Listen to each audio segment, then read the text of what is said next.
Hi friends, இப்போது தளபதி விஜய் அவர்கள் நடித்த ஜனநாயகன் படம் தேட்டரில் ரிலீஸ் ஆகி செம்ம ரெஸ்பான்ஸ் கிடச்சிட்டு இருக்கு. என்னதான் படம் ஆன்லைனில் லீக் ஆனாலும் இப்போ தளபதி அவர்களோட ரசிகர்கள் கொடுத்த ஆதரவு அவருக்கு எப்பொழுதும் போதுமானதாக இருக்கும்.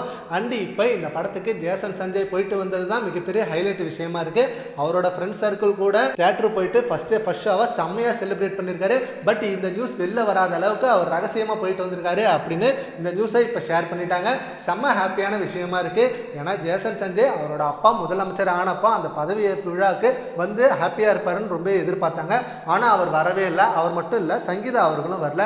சரி, ஓகே, சங்கீதா அவர்கள் டிவோர்ஸ் விஷயத்தில் இருக்காங்க, ரெண்டு பேருக்கும் பேச்சுவார்த்தை இல்லை, அதனால் அவங்க வராமல் இருக்கிறதுல ஒரு நியாயம் இருக்கலாம். ஆனால் ஜேசன் சஞ்சய் வந்திருக்கலாமே, விஜய் அவர்கள் இன்வைட் பண்ணாரா இல்லையா அப்படின்றது மிகப்பெரிய விமர்சனமாக மாறினுச்சு.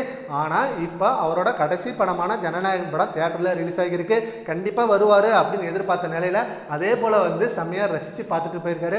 படமும் செம்மையாக இருந்திருக்கு. அவருக்கு நல்ல ரெஸ்பான்ஸ் கொடுத்துருக்காரு. அவரோட ஃப்ரெண்ட்ஸ் சர்க்கிளில் சேர்ந்து படத்தை செம்மையாக ஆரவாரமாக பார்த்துருக்காரு. அந்த ரசிகர்கள் இந்த ஒரு நாளுக்காக தான் அவ்வளோ வெயிட்டிங்கில் இருந்தாங்க. ஏன்னா படம் ரிலீஸ் ஆகுமா ஆகாதா அப்படின்ற மாதிரியான விஷயங்கள் ஏகப்பட்ட விஷயங்களாக மாறினுச்சு. முற்றுப்புள்ளியே வைக்கிற நிலைமைக்கு வந்தது. ஆனால் ரசிகர்கள் நம்பிக்கையை கைவிடலை. நாங்கள் தளபதி விஜய் அவர்களோட படத்தை கடைசி படமான இந்த ஜனநாயகன் படத்தை தேட்டரில் தான் பார்க்கணும், அது எத்தனை மாதம் ஆனாலும் பரவாயில்ல அப்படின்னு சொல்லி ரொம்பவே வெயிட் பண்ணாங்க. அவங்க வெயிட் பண்ணதுக்கு ஒர்த்தா இப்போ படத்தை பயங்கரமாக ரெடி பண்ணி கொடுத்துருக்காங்க. என்னதான் லீக் ஆனாலும் லீக் ஆனதில் நிறைய சீனை டெலிட் பண்ணிவிட்டு இப்போ புதுசாக நிறைய சீனை ஆட் பண்ணி கொடுத்துருக்காங்க. ரொம்பவே ஸ்பெஷலாக கொடுத்துருக்காங்க ரசிகர்களுக்காக. ரசிகர்களும் அதை ரொம்ப எமோஷனலாக பார்த்துட்டு போயிட்டு இருக்காங்க. சரி, ஓகே ஃப்ரெண்ட்ஸ், இப்போ ஜேசன் சஞ்சய் படத்தை பார்த்துருக்காரு. அதை பற்றி உங்கள் ஒப்பீனியனை நம்ம கமெண்ட் பாக்ஸில் கமெண்ட் பண்ணுங்கள். Thank you friends.